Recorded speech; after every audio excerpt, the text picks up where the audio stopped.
उसकी पत्नी गौशाला में गोबर के कंडे पात रही थी। उसने जाकर अपनी पत्नी से कहा, हम जाए परदेश को आवेंगे कुछ काल, तुम रहियो संतोष से धर्म अपना पाल। अपने पति के वचन सुनकर कुछ गंभीर स्वर में पत्नी बोली, दो निशानी अपनी देख धरो में धीर, सुधी मती हमरी बिसरियो रखियो मन गंभीर।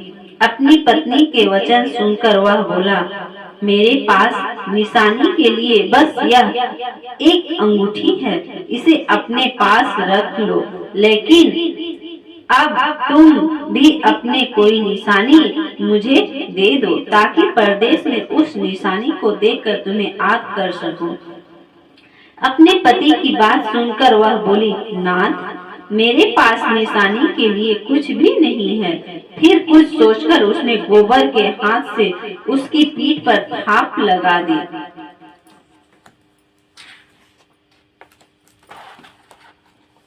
सातवां बेटा अपनी पत्नी के उस निशानी को लेकर परदेश के लिए चल पड़ा। कई दिनों की लंबी यात्रा करके वह एक सुंदर व विशाल नगर में पहुंचा। वहां उसने कई दुकानदारों से नौकरी देने के लिए प्रार्थना की, लेकिन उस सबने उसे परदेसी जानकर उसकी प्रार्थना ठुकरा दी। निराश होकर अंत में वह एक सेठ की दुकान पर पहुंचा। उसने सेठ से भी नौकरी देने की प्रार्थना की। सेठ को एक नौकर की जरूरत थी। उस सेठ ने उसे तुरंत नौकरी पर रख लिया। उस दिन उसकी बहुत बिक्री हुई और वह उस लड़के से बहुत खुश हुआ।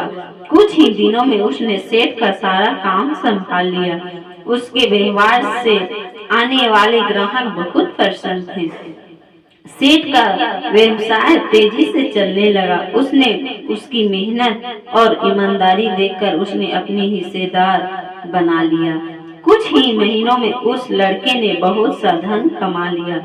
संयोगवश कुछ समय बाद सेठ को उस नगर को छोड़कर दूर किसी नगर में जाना पड़ा तथा सेठ अपना हिस्सा लेकर दुकान उस लड़के को देकर चला गया।